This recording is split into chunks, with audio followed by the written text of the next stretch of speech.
ॐ अज्ञानतिमिरान्धस्य ज्ञानाञ्जनशलाकया चक्षुरुन्मिलितं येन तस्मै श्रीगुरुवे नमः। नमो विष्णुपादाय कृष्णप्रेष्ठाय भूतले श्रीमते भक्तिवेदान्त स्वामिनिति नामिने।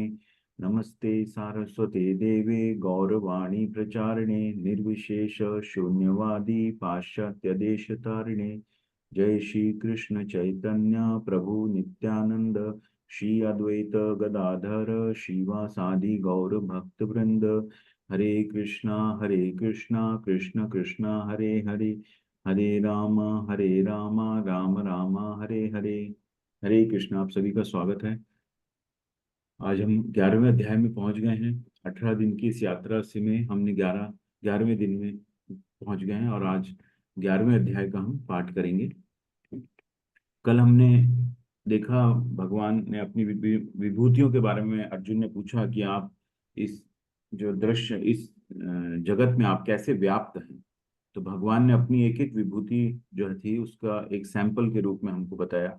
और फिर बाद में भगवान कहते हैं कि आ, ये जो है, ये मैं एक स्फुलिंग मात्र से उत्पन्न उद्भूत होता है। ये मेरे एक स्फुलिंग मात्र से, मतलब एक स्पार्क के जैसे उद्भूत होता है ये। और कल हमने चतुर्श्लोकी भगवत गीता भी देखी थी, जिसमें 4 श्लोकों में भगवान ने पूरा जो है गीता का सार बता दिया था। गीता का जो उद्देश्य है कि हमको भक्ति मार्ग में हम को भक्ति मार्ग को हमको समझने के लिए भगवान ने ये भगवत गीता बताई है। ठीक है, तो उसमें ये 4 श्लोक थे। तो सबसे पहला श्लोक में वो भगवान कहते हैं, अहम सर्वस्य प्रभवः मत्त सर्वं प्रवर्तते इति मत्वा भजन्ते मां बुधा भाव समन्विता। मैं समस्त आध्यात्मिक तथा भौतिक जगतों का कारण हूँ, प्रत्येक वस्तु मुझी में से उद्भूत है। जो बुद्धिमान ये वाली भांति जानते हैं वे मेरी प्रेमा भक्ति में लगते हैं तथा हृदय से पूरी तरह मेरी पूजा में तत्पर होते हैं। तो भगवान ने अब बताया कि सभी कारणों का कारण मैं हूँ। तो जो बुद्धिमान, भगवान उसको बुद्धिमान कह रहे हैं कि जो बुद्धिमान यह भली भांति जानते हुए मेरी प्रेम भक्ति में लगते हैं, उनको बुद्धिमान कहा। जो ये समझ जाते हैं कि हाँ, भगवान ही सभी कारणों के कारण है। फिर भगवान कहते हैं, मत चित्ता मत गत प्राणा बोधयंत परस्परम कथयंतश्च माम नित्यम तुष्यंती च रमन्ति च। तो जो ऐसे जो बुद्धिमान लोग होते हैं ना, जो शुद्ध शुद्ध भक्तों बोला गया है यहाँ पर, शुद्ध भक्त जो विचार मुझ में वास करते हैं और उनके जीवन मेरी सेवा में अर्पित रहते हैं। और वे एक दूसरे को ज्ञान प्रदान पकड़ते हुए बड़े सुख का अनुभव करते हैं, संतोष। तुष्यंती च रमन्ति च, सुख और संतोष का अनुभव करते हैं। फिर भगवान कहते हैं, तेषाम एवानुकंपार्थम अहम अज्ञान जम तमः नाशयाम यात्म भावस्थो ज्ञान दीपेन भावस्ता। ये मैं उन पर विशेष कृपा रखे उनके हृदय में वास करते हुए ज्ञान के प्रकाशमान दीपक के द्वारा अज्ञान में अंधकार को दूर करता हूँ। तो भगवान ने फिर कहा कि मैं उनके हृदय में स्थित रह के उनके हृदय के अंदर का जो मैल है उसको हटाता हूँ, उसके अज्ञान को मैं हटाता हूँ और उस अंधकार को हटाता हूँ। अज्ञान में जो अंधकार है उसको मैं दूर करता हूँ। और फिर तो इस तरह से एक और है, तेषाम सतत युक्तानाम भजताम प्रीति पूर्वकम ददामि बुद्धि योगम तम ये न माम उपयांति थे। जो प्रेम पूर्वक मेरी सेवा करने में निरंतर लगे रहते हैं, उन्हें मैं ज्ञान प्रदान करता हूँ जिसके द्वारा वे मुझ तक आ सकते हैं। तो भगवान ने रास्ता बताया है। एक तो जो शुद्ध भक्त है ना, उनकी वो सेवा में करते हैं, तो मैं उनके हृदय में रह के, एक तो वो अंधकार और अज्ञान को साफ करते हैं और दूसरा ज्ञान प्रदान करते हैं ताकि वो भगवान तक पहुंच सके, है ना, शुद्ध भक्त में। तो इस तरह से ये 4 श्लोक में भगवान ने बताया कि किस तरह से वो समस्त कारणों के कारण है और भक्त जो है, शुद्ध भक्त, वो किस तरह भगवान तक पहुंच सकते, आ सकते हैं। तो ये गीता के 4 श्लोक, इन श्लोकों को आप पढ़िए, उसका तात्पर्य पढ़िए। तो अब भगवान जो है, विश्व रूप संदर्शन योग है, ये विराट रूप भगवान दिखाते हैं। तो अर्जुन ने 10th चैप्टर में जो है, अर्जुन ने पूछा कि आप अपनी विभूतियां बताएं, मैं किस तरह आपका स्मरण कर सकता हूँ, आप किस तरह इस जगत में व्याप्त हैं। अब भगवान उनका विराट स्वरूप देखते हैं कि इस दृश्य जगत में, जो दृश्य जगत है, उसको आप कैसे धारण किए हुए हैं, यह अब अर्जुन पूछता है। तो 10वें चैप्टर में विभूतियां हैं और इसमें इस भगवान का विराट स्वरूप है। अर्जुनवाच मत् अनुग्रहाय परमं गुह्यम् आध्यात्म संगीतम यत्त्वयोक्तं वचस्तेन मोहोऽयं विगतो मम। अर्जुन ने कहा, आपने जिन अत्यंत गुह्य आध्यात्मिक विषयों का मुझे उपदेश दिया है उसे सुनकर अब मेरा मुंह दूर हो गया है। तो भगवान की जो विभूतियां देख ली है ना, तो अब अर्जुन कह रहा है कि अब मेरा मोह दूर हो गया है। मोह दूर हो गया मतलब उसको जो उसके जो देहात्म बुद्धि के जो विचार थे ना, वो कि मुझे दया आ गई और ये पाप होगा, ये सब से वो दूर हो रहा है अब, है ना। अब भगवान का जो विभूतियां जब उसने देख ली, है ना, अब वो उसका मोह दूर, आसक्ति जो है दूर हो गई उसकी। अब वो आध्यात्मिक स्तर पर सोचने लगा है। तात्पर्य, अब यहाँ तक अर्जुन की बात, जब जहां तक अर्जुन की बात है उसका कहना है कि उसका मोह दूर हो गया है, इसका अर्थ यह हुआ कि वो कृष्ण को अपना मित्र स्वरूप सामान्य मनुष्य नहीं मानता, अपितु उनके प्रत्येक वस्तु का कारण मानता है ना। किंतु अब वह यह सोचता है कि भले ही वह कृष्ण को हर एक वस्तु को कारण मान ले, किंतु दूसरे लोग नहीं मानेंगे। अतः इस अध्याय में यह सबों के लिए कृष्ण की अलौकिकता स्थापित करने के लिए कृष्ण से प्रार्थना करता है कि वे अपना विराट रूप दिखाए। तो भगवान का अभी कोई आके कहेगा मैं भगवान हूं, है ना, तो भगवान अर्जुन जो है अलौकिकता स्थापित करने के लिए कृष्ण से प्रार्थना करता है ना, कि किस तरह से जो है भगवान कोई अगर अपने आप को कहता है तो वो दिखाए अपना विश्व रूप। तो उस एग्जाम्पल को सेट करने के लिए है ना, कि कोई कल को आके कोई ना कहे कि मैं भगवान, है ना। अभी सब लोग कहते हैं अपने आप को भगवान है, तो वो दिखाए अपना विभूतियां दिखाएं, अपने विराट रूप दिखाएं, है ना। तो ये प्रयोजन था इसका, अर्जुन का, ताकि कोई भविष्य में ये आके ना कहे कि मैं भगवान। हे कमल नेत्रों वाले, मैंने हर जीवित इकाई की उपस्थिति और गायब होने के बारे में विस्तार से आपसे सुना है, जैसा कि आपकी अटूट महिमाओं के माध्यम से महसूस किया गया है। हे पुरुषोत्तम, हे परमेश्वर, यद्यपि आपको मैं अपने समक्ष आपके द्वारा वर्णित आपके वास्तविक रूप में देख रहा हूँ, किंतु मैं यह देखने का इच्छुक हूँ कि आप इस दृश्य जगत में किस प्रकार प्रविष्ट हुए हैं। मैं आपके उसी रूप का दर्शन करना चाहता हूँ। हे प्रभु, हे योगेश्वर, यदि आप चाहते हैं कि मैं आपके विश्व रूप को देखने में समर्थ हो सकता हूँ, तो कृपा करके मुझे अपना असीम विश्व रूप दिखलाइए, है ना। तो यहाँ पे कि दर्श जगत में किस तरह आप प्रविष्ट हुए हैं। पहले तो भगवान की विभूतियां देख ली, अब इस जो भी दिख रहा है दृश्य जगत में, इसमें आप किस तरह प्रविष्ट हुए हैं, ये हमारे लिए कोश है, जिससे कि हम अब भगवान को देख पाए, महसूस कर पाए हमारे आसपास, है ना। तो भगवान के उस रूप का दर्शन करना चाहता है। तो कुछ चीजें दृश्य जगत की है, कुछ आध्यात्मिक है। तो इसीलिए अर्जुन बहुत रिक्वेस्ट कर रहा है कि अगर मैं देखने में समर्थ हूँ, ऐसा नहीं कि आप दिखाएंगे तभी मैं मानूंगा, है ना, ऐसा नहीं कह रहा है वो कह रहा है कि अगर मैं समर्थ हूँ तो कृपा करके मुझे, है ना, रिक्वेस्ट कर रहा है। और अपनी अपने आप को अ, बोल रहा है कि मैं अगर समर्थ हूँ तो मुझे अपना असीम विश्व दिखलाइए, अगर मैं क्वालिफाइड हूँ तो ही मुझे दिखाइए, है ना। तो अर्जुन ने भगवान कृष्ण से विश्व रूप दिखाने के लिए को क्यों कर रहे हैं। उसने कृष्ण पर संदेह किया, है ना, उसको ऐसा तो नहीं था कि डाउट है भगवान के ऊपर कुछ, है ना। विभूतियां देखी और कहा मेरा मोह दूर हो गया है और मैं आपको सभी कारणों को कारण मानता हूँ। वह खुद को खास मानता था, है ना। तो ऐसा भी नहीं था, नहीं तो बोलता आप दिखाओ, नहीं तो मैं नहीं मानूंगा, है ना। इस तरह से तो नहीं पूछा उसने, कहा मैं अगर समर्थ हूं तो मुझे दिखाइए। और लोगों को समझाने के लिए जो सोचेंगे कि कृष्ण एक साधारण व्यक्ति है ना।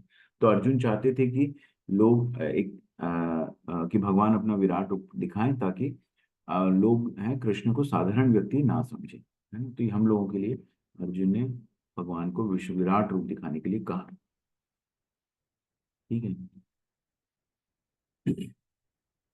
मुझे सार्वभौमिक रूप दिखाएं। तो कोई कहता है कि मैं परमेश्वर हूं, तो हम उसको कह सकते हैं कि आप अपना विराट रूप दिखाइए, सार्वभौमिक रूप दिखाएं। मैं परमेश्वर नहीं हूं। भगवान ने कहा, अर्जुन हे पार्थ, अब तुम मेरे ऐश्वर्य को, सैकड़ों हजारों प्रकार के दैवी तथा विविध रंगों वाले रूपों को देखो। हे भरत, लो तुम आदित्यों, वसुओं, रुद्रों, अश्विनी कुमारों तथा अन्य देवताओं के विभिन्न रूपों को देखो। तुम ऐसे अनेक आश्चर्यमय रूपों को देखो जिन्हें पहले किसी ने न तो कभी देखा है न सुना है।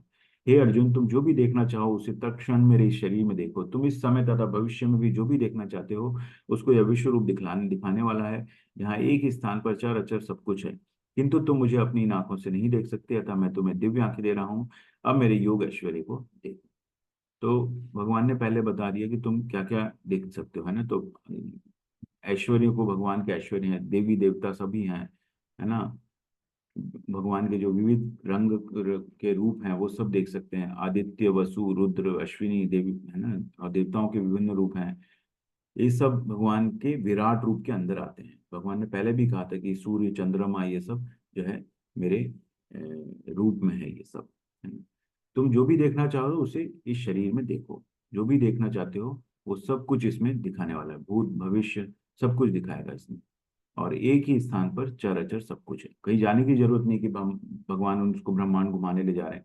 एक ही जगह वहीं पे खड़े होकर और भगवान के विश्व रूप को देख सकते थे।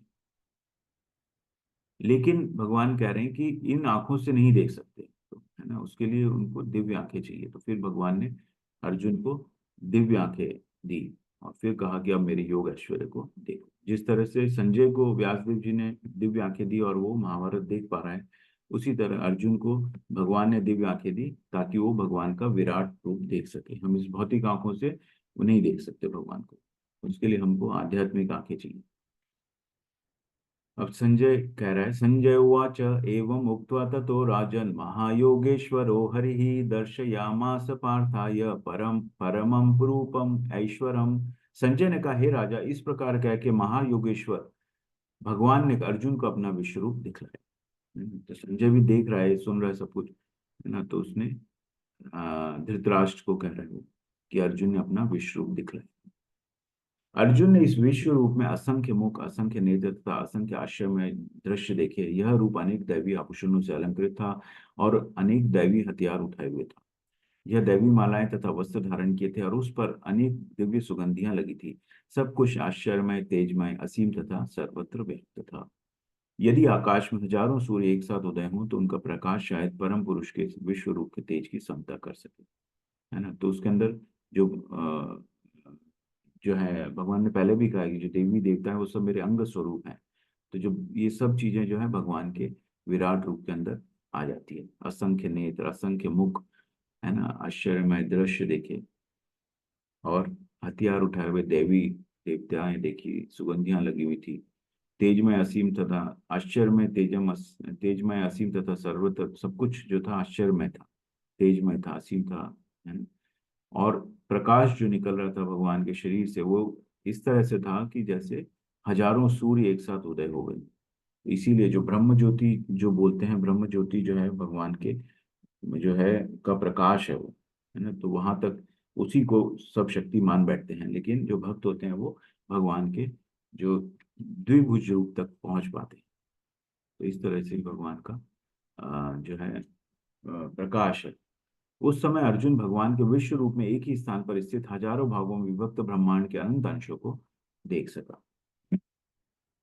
तब मोहग्रस्त एवं आश्चर्यचकित रोमांचित हुए अर्जुन ने प्रणाम करने के लिए मस्तक झुकाया और वह हाथ जोड़कर भगवान से प्रार्थना करने लगा, है ना। अब जो है भगवान से वो आश्चर्य और रोमांचित हो गया, है ना। अर्जुन बहुत रोमांचित हो गया और वो भगवान से प्रार्थना कर रहा है। क्या कह रहे हो? अर्जुन ने कहा, हे भगवान कृष्ण, मैं आपके शरीर में सारे देवताओं तथा अन्य विविध जीवों को एकत्र देख रहा हूँ। मैं कमल पर आसीन ब्रह्मा, शिवजी तथा समस्त ऋषियों एवं दिव्य सर्पों को देख रहा हूँ। हे विश्वेश्वर, हे विश्वरूप, मैं आपके शरीर में अनेकानेक हाथ, पेट, मुंह तथा आंखें देख रहा हूँ जो सर्वत्र फैले हैं और जिनका अंत नहीं है। आप में न अंत दिखता है, न मध्य, न आदि। आपके रूप को उसके चकाचौंध के कारण देख पाना कठिन है, क्योंकि वह प्रज्वलित अग्नि की भांति अथवा सूर्य के अपार प्रकाश की भांति चारों ओर फैल रहा है। तो भी मैं इस तेजोमय स्वरूप को सर्वत्र देख रहा हूँ, जो अनेक मुकुटों, गदाओं तथा चक्रों से विभूषित है। आप परम आद्य ये वस्तु हैं। आप इस ब्रह्मांड के परम आधार, आश्रय हैं। आप अव्यय तथा पुराण पुरुष हैं।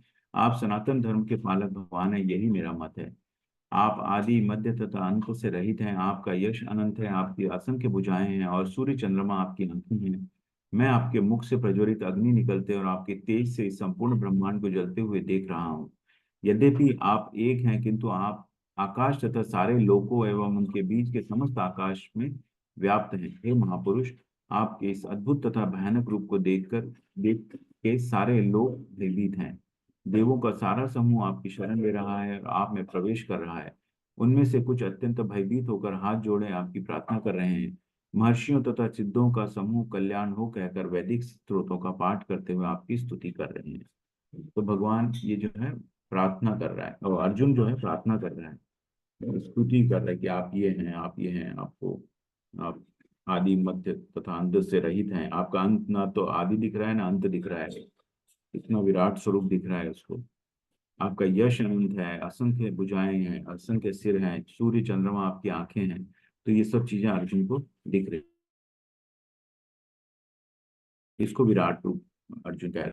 हे महाबाहु, आपके इस अनेक मुख, नेत्र, बाहु, जांग, पांव, पेट तथा भयानक दांतों वाले विराट रूप को देखकर देवतागण सहित सभी लोग अत्यंत विचलित हैं, और उन्हीं की तरह मैं भी, है ना। तो अब अर्जुन जो ये सब देखा उसने जब, तो विचलित हो गया, क्योंकि उसमें भूत भी दिख रहा था, भविष्य भी दिख रहा था, वर्तमान भी दिख रहा था, सब कुछ दिख रहा था।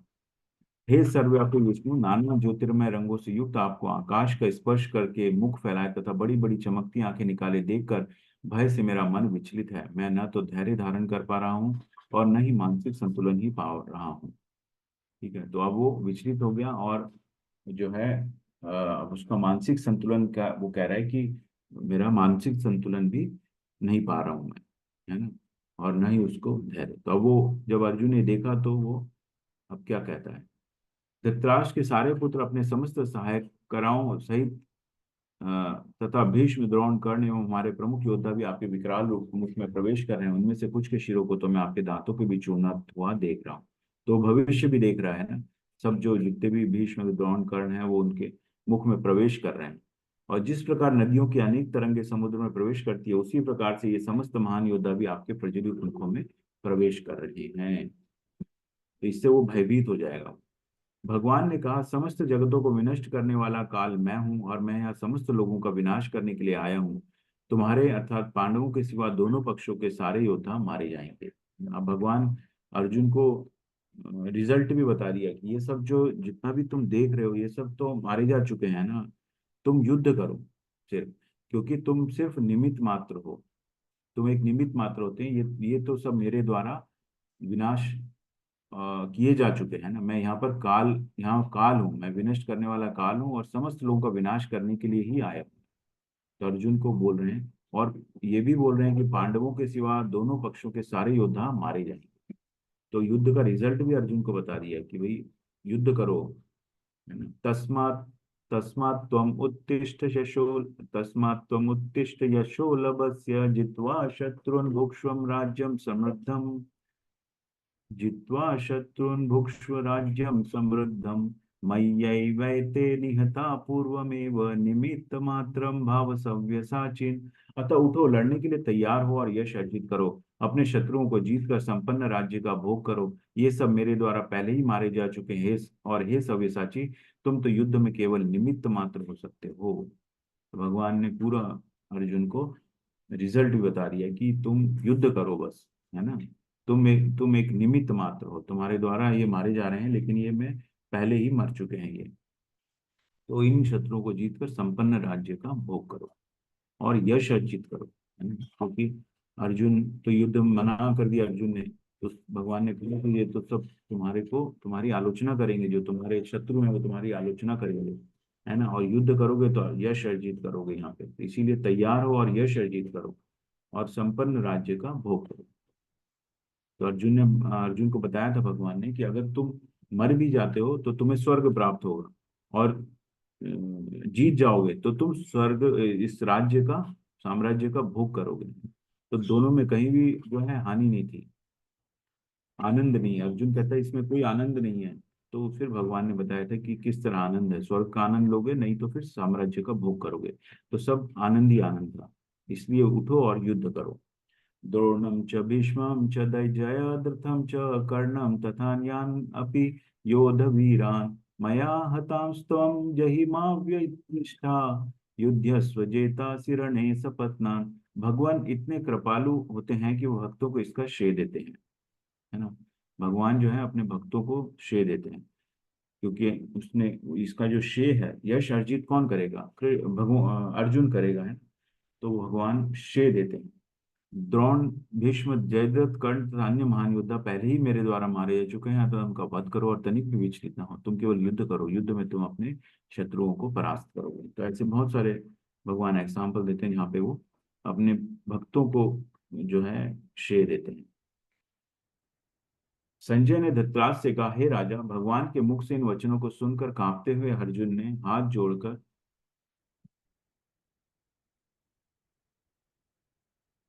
उन्हें बारंबार नमस्कार किया। फिर उसने भयभीत होकर अवरुद्ध स्वर में कृष्ण से इस प्रकार कहा। अर्जुन ने कहा, हे ऋषिकेश, आपके नाम के श्रवण से संसार हर्षित होता है और सभी लोग आपके प्रति अनुरक्त होते हैं। यद्यपि सिद्ध पुरुष आपको नमस्कार करते हैं, किंतु असुरगण भयभीत हैं और इधर उधर भाग रहे हैं। यह ठीक ही हुआ है। हे महात्मा, आप ब्रह्मा से भी बढ़कर हैं, आप आदि सृष्टा हैं, तो फिर आपको सादर नमस्कार क्यों न करें। हे अनंत, हे देवेश, हे जगन निवास, आप परम स्तोत्र, अक्षर, कारणों के कारण तथा इस भौतिक जगत के परे हैं। आप आदि देव, सनातन पुरुष तथा इस दृश्य जगत के परम आश्रय हैं। आप सब कुछ जानने वाले हैं और आप ही सब कुछ हैं जो जानने योग्य है। आप भौतिक गुणों से परे परम आश्रय हैं। हे अनंत रूप, यह संपूर्ण दृश्य जगत आपसे व्याप्त है। तो भगवान अर्जुन जो है प्रार्थना कर रहा है हाथ जोड़ के, है ना, जो संजय बता रहे हैं धृतराष्ट्र को, अर्जुन ने हाथ जोड़ के नमस्कार कर रहा है और ये सब अवरुद्ध स्वर में कृष्ण से कहा। आपके नाम के श्रवण से संसार हर्षित हो रहा है, असुरगण भाग रहे हैं, सिद्ध पुरुष आपको नमस्कार कर रहे हैं और आप परम आश्रय हैं, सके परम आश्रय, दृश्य जगत आपसे व्याप्त है। अब अर्जुन के समझ में आ रहा है। आपको अपना मित्र मानते हुए मैंने हठपूर्वक आपको हे कृष्ण, हे यादव, हे सखा जैसे संबोधनों से पुकारा है, क्योंकि मैं आपकी महिमा को नहीं जानता था। मैंने मूर्खतावश या प्रेमवश जो कुछ भी किया है, कृपया उसके लिए मुझे क्षमा कर दें। यही नहीं, मैंने कई बार आराम करते समय एक साथ लेटे हुए या साथ साथ खाते या बैठे हुए, कभी अकेले तो कभी अनेक मित्रों के समक्ष आपका अनादर किया है। हे अच्युत, मेरे इन समस्त अपराधों को क्षमा करें। तो अब अर्जुन जो है, अब अर्जुन ने भगवान को के रूपों को देखने के बाद अब उसको ये लग रहा है कि ये तो मैंने भगवान के साथ जो अपना बाल्यकाल बिताया था, तो उसमें बहुत सारी ऐसी चीजें हुई थी जहाँ मैंने भगवान को अलग अलग संबोधनों से पुकारा है। क्यों, अर्जुन कह रहा है, क्योंकि मैं आपकी महिमा को नहीं जानता था और जो मूर्खतावश प्रेमवश जो भी किया है, कृपया उसके लिए मैं क्षमा कर दें। तो अर्जुन क्षमा मांग रहा है और कई अपशब्द भी कहे, उनको अनादर किया, तो उस सब के लिए क्षमा मांग रहा है। हे अच्युत, मेरे इन समस्त अपराधों को क्षमा करें। तो जब हम वृंदावन जाते हैं तो ये सब लीलाओं को वहां पर हम सुनते हैं, देखते हैं, तो हम ये सब इमेजिन कर सकते हैं कि अर्जुन जो भगवान थे, भगवान के साथ सब गोपाल लोग रहते थे, है ना, और वो जाते थे, तो वो लोग सब जो है भगवान को एक बालक के रूप में, उनको पता था ये बालक जो है हमारी रक्षा करता है, रक्षा कर सकता है ना। कई असुरों को उन्होंने अपने बाल्यकाल में मारा था। लेकिन जो गोपाल लोग थे वो उनको उनको ये वो भगवान जैसे नहीं सोचते थे। वो अपने एक सखा के रूप में सोचते थे। लेकिन उनको ये पता था ये रक्षा कर सकते हैं, कई कई असुरों के उसमें उन्होंने रक्षा की है। वो जाते थे और कृष्ण को ही पुकारते थे और फिर भगवान उनकी रक्षा करते थे, अपनी शक्ति का प्रदर्शन करते थे और फिर बाल्य रूप में आ जाते थे। तो इस तरह से बाल्य रूप में की जो लीलाएं हैं वो आपको वृंदावन में देखने को मिलती हैं। एक एक जगह है जहाँ पे भगवान बैठ के ग्वालों के साथ खाना खाते थे, है ना। एक जगह है जहाँ पर वो फिसलन वाली एक शिला है, जहाँ पे वो जो बच्चे जैसे वो होता है स्लाइड स्लाइड करते हैं, उस तरह की वो एक शिला है। शिला के ऊपर वो जितने भी थे बाल गोपाल जो थे वो सब स्लाइड करते थे। तो जब हम वहां पे पहुंच जाते हैं तो हमको भगवान के उन बाल रूपों का स्मरण होता है। इसीलिए जो धाम की यात्रा इसीलिए महत्वपूर्ण होती है कि हम जाके और भगवान की लीलाओं के बारे में सुने और उसको महसूस करने की कोशिश करें। पहले कभी न देखे गए आपके विराट रूप का दर्शन करके मैं पुलकित हो रहा हूँ, किंतु साथ ही मेरा मन भयभीत हो रहा है। अतः आप मुझ पर कृपा करें और हे देवेश, हे जगन निवास, अपना पुरुषोत्तम भगवत स्वरूप पुनः दिखाएं। अब अर्जुन बोल रहा है, अर्जुन को मजा नहीं आ रहा है एक्चुअली ये सब पूरा देख के, है ना, क्योंकि वो भगवान के भगवत स्वरूप, पुरुषोत्तम भगवत स्वरूप को देखना चाहता है ना, वही पुराने रूप को ही देखना चाहता है। क्योंकि इससे पुलकित हो गया लेकिन भयभीत भी हो गया ये, तो ये पूरे टाइम नहीं देख सकता है ना। हे विराट रूप, हे सहस्त्र भुज भगवान, मैं आपके मुकुटधारी चतुर्भुज रूप का दर्शन करना चाहता हूँ, जिसमें आप अपने चारों हाथों में शंख चक्र गदा तथा पद्म धारण किए हों। मैं उसी रूप को देखने की इच्छा करता हूँ। तो भगवान के नारायण रूप को देखना चाहता है अर्जुन। हे कुरुश्रेष्ठ, तुमसे पूर्व मेरे इस विश्व रूप को किसी ने नहीं देखा, क्योंकि मैंने तो वेदाध्ययन के द्वारा न यज्ञ ज्ञान दो पुण्य या कठिन तपस्या के द्वारा इस रूप में इस संसार में देखा जा सकता। तो भगवान कह रहे हैं कि यहाँ पे वेदों का अध्ययन कोई कर ले, या कोई यज्ञ दान कर ले, या कोई तो कठिन तपस्या कर ले, मैं इस रूप में नहीं देखा जा सकता हूँ। कि इस संसार में कौन देख सकता है भगवान का? जो भक्त है, शुद्ध भक्त जो है, वही भगवान को देख सकता है ना। तो भगवान शक्ति देते हैं। फिर अर्जुन जो था भगवान का सखा था, मित्र हो, तुम मेरे मित्र हो क्योंकि तुम ईर्ष्या नहीं करते, है ना। दो तीन बार भगवान ने अलग अलग तरीके से, क्योंकि तुमको मुझ में श्रद्धा है ना, इसीलिए भगवान ने विश्व रूप दिखाया। अदरवाइज ये भगवान यहाँ कह रहे हैं कि कोई कितना भी वेदाध्ययन कर ले, यज्ञ कर ले, पुण्य दान कर ले या तपस्या कर ले, लेकिन इस रूप में वो मुझे नहीं देख सकता। तुम मेरे भयानक रूप को देखकर अत्यंत विचलित एवं मोहित हो गए हो। अब इसे समाप्त करता हूँ। हे मेरे भक्त, तुम समस्त चिंताओं से पुनः मुक्त हो जाओ। तुम शांत चित्त से अब अपना इच्छित रूप देख सकते हो। तो चतुर्भुज रूप में भगवान आए, फिर उन्होंने नारायण रूप अर्जुन को दिखाया वहीं पर, और उसके बाद वो अपने द्विभुज रूप में आ गए, नारायण रूप से वापस द्विभुज रूप में आ गए।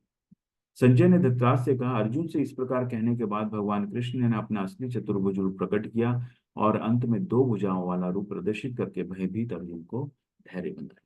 तो इस तरह से पूरा विराट रूप देखा, और हमने भी अर्जुन के साथ उस विराट रूप को समझा, है ना। और जिस तरह से अर्जुन ने पूरी प्रार्थना के साथ पूरा वर्णन किया विराट रूप का, तो उससे सभी लाभान्वित हुए। जो भी भगवत गीता पढ़ता है उस भगवान का विराट रूप को देख पाता है। जब अर्जुन ने कृष्ण को उनके आदि रूप में देखा,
तो जब अर्जुन ने कृष्ण को उनके आदि रूप में देखा, तो हे जनार्दन, आपके इस अति सुंदर मानवीय रूप को देखकर मैं अब स्थिर चित्त हूँ, और मैंने अपनी प्राकृत अवस्था प्राप्त कर ली है। श्री भगवान ने कहा, हे अर्जुन, तुम मेरे जिस रूप को इस समय देख रहे हो उसे देख पाना अत्यंत दुष्कर है, और यहाँ तक कि देवता भी इस अत्यंत प्रिय रूप को देखने की ताक में रहते हैं। किस रूप को देखने की ताक में रहते हैं? द्विभुज रूप है, जो जो भगवान का अत्यंत प्रिय रूप है ना, उसकी बात कर रहे हैं भगवान, है ना। भक्तों को उनके विराट रूप में इंटरेस्ट ही नहीं है ना। उनका जो मन जो है, प्रेम है, वो उनके द्विभुज रूप से है ना, जो उनको आकर्षित करता है। उनकी शक्तियां और ये सब में नहीं, उनका जो आकर्षण है वो भगवान के द्विभुज रूप है ना। कि वृंदावन में जो भी लीलाएं भगवान ने की, वो सब द्विभुज रूप में की है ना। इस समय को देखकर उन्हें देख पाना अत्यंत दुष्कर, यहाँ तक कि देवता भी तरसते हैं उसको देखने के लिए।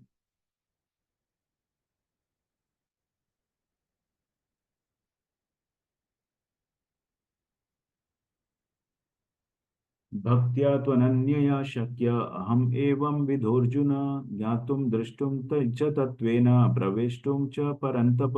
हे अर्जुन, केवल अनन्य भक्ति द्वारा मुझे उस रूप में समझा जा सकता है जिस रूप में मैं तुम्हारे समक्ष खड़ा हूँ, और इस प्रकार मेरे साक्षात दर्शन भी किया जा सकता है। केवल इसी विधि से तुम मेरे ज्ञान के रहस्य को पा सकते हो, है ना। तो ये अनन्य भक्ति देखिए चल रहा है ना, सततम चिंतयन्तो माम, जो निरंतर मेरा चिंतन करता है ना। अनन्य भक्ति है, अनन्य मतलब अ, जो अ, जो सभी कारणों का कारण मान के हम भक्ति में लगते हैं, तो अनन्य भक्ति है। भगवान को ही सभी चीजों का कारण मानते हैं, वो तो उस रूप में हम अनंत भक्ति में अनन्य भक्ति करते हैं उनसे। और मैं तुम्हारे समक्ष खड़ा हूं, समर्पण कर देते हैं, अनन्य भक्ति में हम लोग समर्पित कर देते हैं, भगवान को समर्पण कर देते हैं, और तुम्हारे समक्ष खड़ा हूं, और मेरा साक्षात दर्शन भी किया जा सकता है। और भगवान कह रहे हैं कि यही एक विधि है जो मेरे ज्ञान के रहस्य को पा सकते हो। तो हमने देखा था कि जो सब कुछ जो शुरू होता है वो श्रद्धा से शुरू होता है ना। आप भगवत गीता का आपने लेवल 1, अभी तक भगवत गीता आपने पढ़ी नहीं थी, अब आपने लेवल 1 ज्वाइन किया है ना। अब आप भगवान को जानने की कोशिश कर रहे हो, भगवान ने क्या कह रहे हैं, भगवान को समझने की कोशिश कर रहे हैं हम लोग, है ना। तो इसीलिए ये जो 18 दिन का जो सफर होता है ये तैयारी का होता है कि हम भगवान भक्ति के बारे में विश्वास कर पाए और भक्ति को समझ पाए। फिर हम जब और इसमें आगे बढ़ना चाहते हैं तब हम और अध्ययन करते हैं ना। तो ये जब हम तैयार हो जाते हैं तब हम उसको फिर डीपली उसको एक एक श्लोक को अध्ययन करते हैं ना। लेवल 2 में करते हैं, लेवल 3 में करते हैं। तो हमारी जो यात्रा है, आध्यात्मिक यात्रा शुरू होती है श्रद्धा से, है ना। श्रद्धा होती है, फिर हम लोग क्या है, भक्तों का संग कर रहे हैं, श्रद्धा हुई हमारी, और फिर हम भक्तों का संग करते हैं, क्लास अटेंड कर रहे हैं, या हम टेम्पल में जाते हैं, टेम्पल में साधु संग करते हैं, उसको साधु संग बोलते हैं, है ना। तो श्रद्धा होती है, साधु संग होता है, उसके बाद हम हमारे जो है विधि विधानों का हम पालन कर लेते हैं ना, भजन क्रिया करते हैं, उसको भजन क्रिया बोलते हैं। जब हम विधि विधानों का पालन करने लगते हैं, 16 माला का जप करने लगते हैं, या 4 माला का भी जप कर रहे हैं, तो इसका मतलब हम विधि विधानों का हमने पालन करना शुरू कर दिया।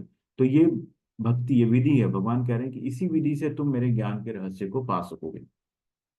ठीक है, तो हमको प्रभुपाद का आश्रय मिला है, प्रभुपाद भगवान की कृपा है ये कि हमको प्रभुपाद का आश्रय मिला है, और भगवान उनकी कृपा से हम ये विधि को समझ पा रहे हैं। तो फिर हम विधि विधानों का पालन करते हैं, तो उससे हमारे और दृढ़ता आती है, हमारे उसमें दृढ़ता आती है। और फिर हमारे के अंदर एक प्रेम उत्पन्न होता है ना, प्रेमा भक्ति आती है। तो ये स्टेज तक हमको पहुंचना है, श्रद्धा से लेकर प्रेमा भक्ति तक, है ना। उसके बीच में ये सब चीजें हो रही है, भजन क्रिया होती है, अनर्थ निवृत्ति होती है जब आप साधु संग करते हैं, है ना, और उसके बाद भजन क्रिया करते हैं, तो आपके अंदर के जो अशुद्धता है वो साफ होती है ना, उस शुद्धता आती है धीरे धीरे। मल जो है, मन के अंदर मैल है, वो सब धीरे धीरे हटता है, और आप शुद्ध भगवान के धाम में, अंदर के धाम में प्रवेश करने के लिए आपको शुद्धता चाहिए, मानसिक शुद्धता, आध्यात्मिक शुद्धता चाहिए, है ना। भगवान कहते हैं मन, मन ही, अगर हमने मन को कंट्रोल कर लिया तो हम सब कुछ फिर पॉसिबल है वो, है ना। मन को कंट्रोल करना जो है बहुत इंपॉर्टेंट है, और वो हम अभ्यास और विरक्ति से कर सकते हैं। तो जब हम ये अभ्यास करेंगे तब हमारे अंदर दृढ़ता आएगी, और उस दृढ़ता से हम लोग स्थिर रूप में भगवान का चिंतन कर पाएंगे, है ना, भगवान की भक्ति कर पाएंगे। और फिर हम जो है प्रेमा भक्ति, भगवान से ऐसा प्रेम हो जाएगा कि फिर हमको जो है धाम और किसी में फर्क नहीं लगेगा। जहाँ भगवान है वही वृंदावन है, वही धाम है, वही गोलोक धाम है, ऐसा भाव आ जाता है प्रेमा भक्ति में। फिर वो उसको चाहत कुछ नहीं रहती अंदर, ना तो भगवत धाम की चाहत रहती है ना कुछ, सिर्फ उसको भगवान का की सेवा करने का मौका चाहिए होता है। भगवान का प्रेम ऐसा होता है उसमें कि मैं उनकी चरण कमलों की सेवा करता रहूं, जन्म जन्मांतर तक मुझे सेवा करने का मौका दीजिए, फिर उसकी चाहत ये हो जाती है। ठीक है, तो ये प्रोसेस है। तो भगवान कह रहे हैं कि इस विधि से तुम मेरे ज्ञान के रहस्य को पा सकते हो, इसको बहुत समझना हमको जरूरी है। तो जिसको श्रद्धा नहीं है वो आगे नहीं बढ़ सकता है। ये मैं बार बार शुरू से कह रहा हूँ कि इसका जो क्वालिफिकेशन है, भगवान ने भी कहा क्योंकि तुम मुझसे श्रद्धा करते हो इसीलिए मैं तुम्हें बता रहा हूँ, अर्जुन को बार बार कहते हैं। तो आप श्रद्धा रखिए, विश्वास रखिए भगवान के ऊपर, तभी आपको अंदर ज्ञान प्राप्त होगा, धीरे धीरे आप भक्ति में आगे बढ़ेंगे, है ना। भगवत गीता का उद्देश्य ही भक्ति मार्ग है, ये मान लीजिए, है ना। ये कोई मतलब इसमें से लोग मैनेजमेंट लेसन्स निकालते हैं, ये निकालते हैं, लेकिन इसका उद्देश्य कोई भी मैनेजमेंट लेसन नहीं है, ये आप मान के चलिए, है ना। कई इंस्टीट्यूट्स में इसको पढ़ाने लग गए, लेकिन अगर वहाँ पर इसका जो असली उद्देश्य है, भगवत गीता का असली असली उद्देश्य है कि जो जितने भी यहाँ पे हम दुखालयम अशाश्वतम, इस दुखालय में जो भी है उसका उद्धार हो, है ना। तो इस वो उद्देश्य है उसका, उद्देश्य, और उद्धार कैसे होगा, क्योंकि जब वो भक्ति मार्ग पे जाए, है ना। उसका उद्देश्य ये नहीं है कि आप अपने ऑर्गेनाइजेशन को कैसे मैनेज कर सकते हो, है ना, लेकिन उसको अगर सही तरीके से, अगर जो लीडरशिप है ना, लीडरशिप ऑर्गेनाइजेशन में अगर लीडरशिप कॉन्शियस है, उस वो आप वो ये समझ रहा है कि ये सब भगवान द्वारा उद्भूत है, और उस कॉन्शियसनेस के हिसाब से अगर वो लीड करता है ऑर्गेनाइजेशन को, तब तो वो सबको सबका उद्धार कर सकता है। लेकिन वो फिर अपने गोल के लिए करता है कि मुझे तो ये ऑर्गेनाइजेशन चलाना है, अपना प्रॉफिटेबिलिटी बढ़ाना है, तो मैं लोगों को कैसे मोटिवेट करके रखूं, है ना। तो ये सब अलग अलग के टूल्स वो लोग यूज करते हैं, लेकिन ये भगवत गीता का उद्देश्य नहीं है।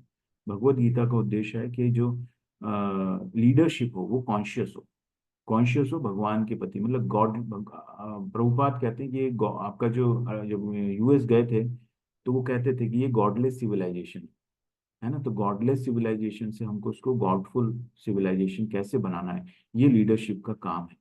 तो भगवत गीता को पढ़ के अगर वो ये उद्देश्य प्राप्त कर पाता है, तभी वो भगवत गीता को समझ पाया, अदरवाइज उसको भगवत गीता समझ में नहीं आई है। तो इसीलिए भक्ति, बार बार भक्ति भक्ति हम लोग कहते हैं कि भक्ति मार्ग ही इस भगवत गीता का उद्देश्य है। तो 18 दिन के बाद अगर आपको अंदर वो बीज पैदा हो गया और आपके अंदर आसक्ति आ गई कि मुझे और पढ़ना है और पढ़ना है भगवान के बारे में, तो आप समझ लीजिए कि वो बीज का रोपण हो गया है। अब उसको सींचना है आपको। तो सींचना कैसे है, आपको श्रवण करना है। तो ये जो भी क्लास हम अटेंड करते हैं वो श्रवणम में हमको हेल्प करती है, जब हम भगवान के बारे में सुनते हैं और फिर उसके बाद हम कीर्तन करते हैं। श्रवणम और कीर्तनम ना, भगवान के भजन को गाते हैं, भगवान के भगवत गीता को पढ़ते हैं, ये सब कीर्तन में आता है। और फिर उसके बाद स्मरण, तो भगवान अपने आप हमारे चिंतन में रहते हैं, और फिर भगवान हमारे अंतरंग रूप में भगवान हमसे जुड़ जाते हैं, है ना। तो ये बहुत सिंपल स्टेप्स हैं, लेकिन इसमें आपको, है ना, भगवान बोलते हैं निरंतर लगे रहो, निरंतर लगे रहो, है ना। तो ये यही एक विधि है। मत कर्म कृन मत परमो मत भक्त संग वर्जित निर्वैर सर्वभूतेषु यस मामेति पांडव। हे अर्जुन, जो व्यक्ति सकाम कर्मों तथा मनोधर्म के कलमश से मुक्त होकर मेरी शुद्ध भक्ति में तत्पर रहता है, जो मेरे लिए ही कर्म करता है, जो मुझे ही जीवन लक्ष्य समझता है, और जो प्रत्येक जीव से मैत्री भाव रखता है, वह निश्चय ही मुझे प्राप्त करता है। तो ये बहुत सारी चीजें भगवान ने बता दी है।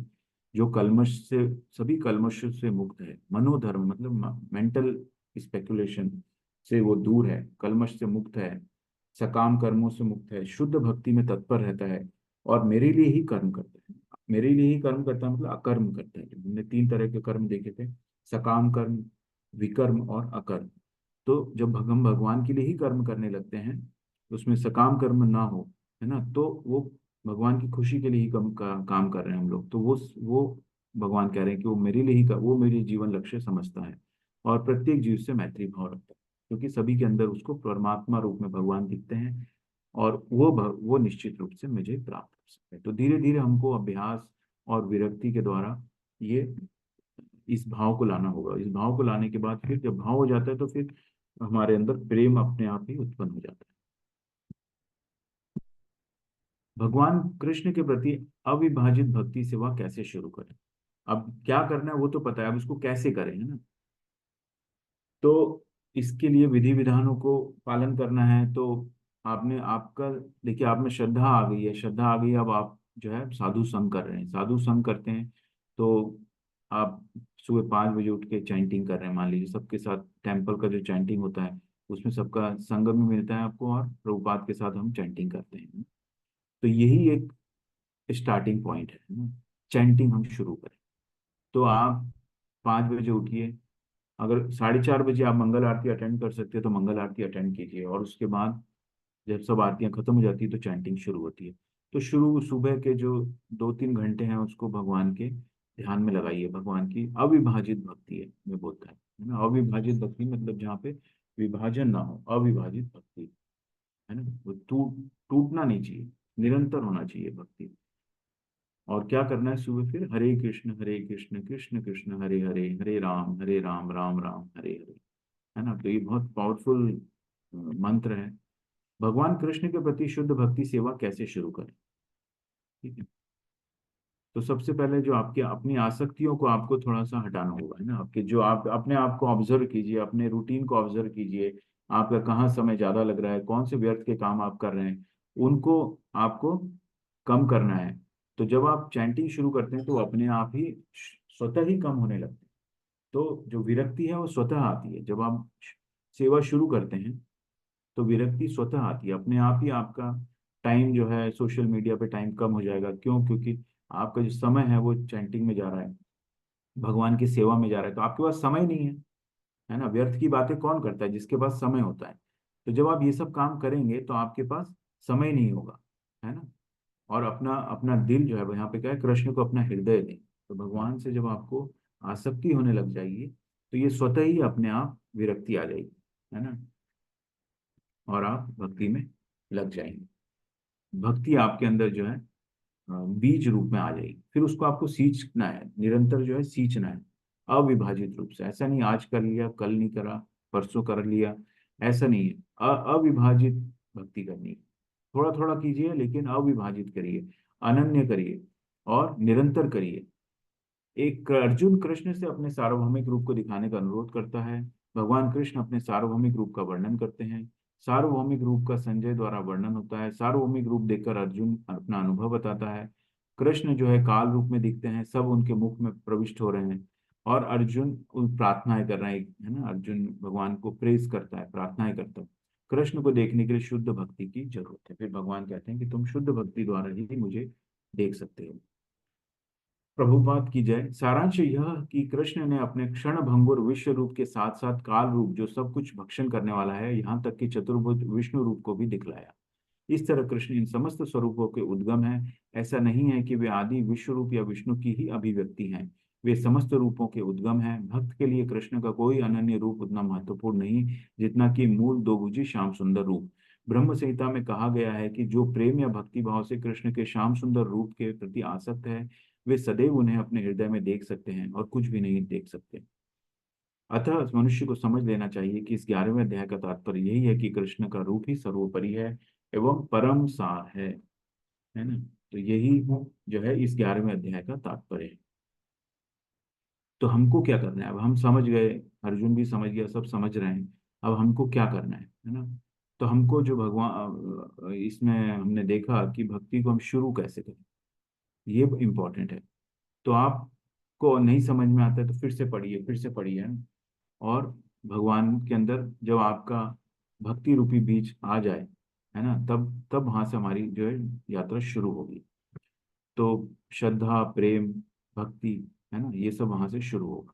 और फिर उस भक्ति लजा जो बीज है उसको हमको सींचना है और निरंतर सींचते रहना है। ऐसा नहीं आप जब देखेंगे कोई पौधे को आपने पानी डालना बंद कर दिया तो वो मर जाएगा। तो ऐसे ही भक्ति का भी है। भक्ति के लिए संग बहुत जरूरी है। साधु संग जो है, एसोसिएशन पे बहुत ज्यादा इंपॉर्टेंस है। क्योंकि आप अगर अकेले रह गए तो डेफिनेटली भक्ति आप में आगे आगे नहीं बढ़ सकते। आपको कहीं ना कहीं संग चाहिए। तो तभी आपको, जैसे कोयला होता है, कोयला को अगर आप आग में डाल देंगे तो वो जलता रहेगा, लेकिन जैसे ही उसको आग से अगर बाहर निकाल दिया तो वो बुझ जाएगा, राख हो जाएगा वो, है ना। तो उसी तरह आप उस जो एसोसिएशन है, उस एसोसिएशन को कभी मत छोड़िए। किसी न किसी तरह आप जो है साधु संग कीजिए, टेम्पल में जाइए, आप वहाँ पे भक्त रहते हैं उनके साथ चर्चा कीजिए, है ना, आपका उत्साह बढ़ेगा। और क्लास अटेंड करते रहिए जब तक कि आपके अंदर वो शुद्धता ना आ जाए। क्योंकि भगवान भी तभी कृपा करेंगे जब वो देखेंगे कि इसके मन में शुद्धता आ रही है। तो भगवान भी फिर कृपा करते हैं। आपका प्रयास देख के जो है भगवान आपके ऊपर कृपा करेंगे, है ना। भगवान की कृपा से हमको गुरु मिल गए, है ना। प्रभुपाद के आश्रम में हम समझने की कोशिश कर रहे हैं, शुद्ध भक्त से हम समझने की कोशिश कर रहे हैं, है ना। भगवान ने कहा है कि ये शुद्ध भक्त द्वारा ही समझा जा सकता है। तो हम शुद्ध भक्त द्वारा, इसके द्वारा सुन रहे हैं प्रभुपाद को, और प्रभुपाद की कृपा से अब हमको भगवान मिलेंगे। तो इसीलिए इसको निरंतर और अनन्य रूप में करना है और छोड़ना नहीं है। कहीं भी कोई परेशानी आती है तो आपको काउंसलिंग करना चाहिए, है ना। काउंसलर्स होते हैं टेम्पल के अंदर, उनसे बात कीजिए कहाँ दिक्कत आ रही है। क्योंकि सिस्टम तो फुल प्रूफ है, सिस्टम फुल प्रूफ है। गलती हमारे अंदर हो रही है ना। तो जब हम शुद्धता लाएंगे तो धीरे धीरे धीरे धीरे भगवान ज्ञान देते हैं, है ना। तो अपने आप को शुद्ध करने का प्रयास कीजिए, भगवान के बारे में सोचिए, तो बाकी चीजें आपकी वैसी हो जाएगी। और अपने आप को देहात्म बुद्धि पर मत रखिए, है ना, आध्यात्मिक स्तर पर लाइए। जब तक हम देहिक स्तर पर सोचते रहेंगे ना, हम कभी भक्ति में आ नहीं पाएंगे। तो हम सोचेंगे ये हम इतना कर रहे हैं, या हमारे को 4 दिन हम भक्ति करेंगे और उसके बाद लगेगा ये बीमार हो गए, अरे ये कैसी भक्ति है। तो ये इस तरह से अगर सोचेंगे देहात्म बुद्धि से, है ना, अपने शरीर के बारे में सोचेंगे, तो फिर आप भक्ति में नहीं आ पाएंगे। आपको अपने आत्मा के रूप में सोचना है, आत्मा को शुद्ध कैसे करें। आत्मा तो शुद्ध है, लेकिन हम अपने आप को, अपने मन को शुद्ध कैसे करें ताकि हम आत्मा और परमात्मा के बीच का संबंध कर पाए। तो ये सतत नियत नियत प्रयास करना पड़ेगा आपको, है ना। अगर और कुछ का स्वतः ही हो जाता है ना। कुछ जो है, जो हम लोग ब्लाइंड फेथ जिसको बोलते हैं ना, कई बार ब्लाइंड फेथ होता है, या लव एट फर्स्ट साइट होता है, भगवान से एकदम प्रेम हो जाता है ना।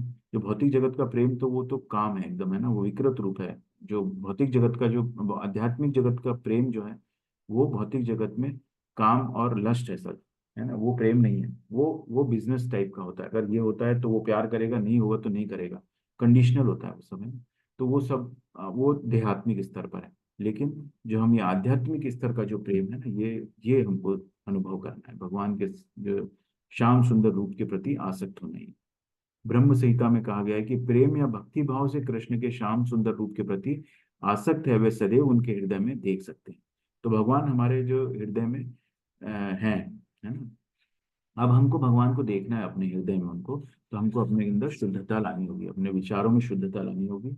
और वो तभी आएगी जब हम अपने आप को आध्यात्मिक स्तर तक लेके जाएंगे। देहात्मिक स्तर पर बार बार सोचेंगे और उसी से जोड़ने की कोशिश करेंगे, तो आप कभी समझ नहीं पाएंगे भक्ति को। ठीक है।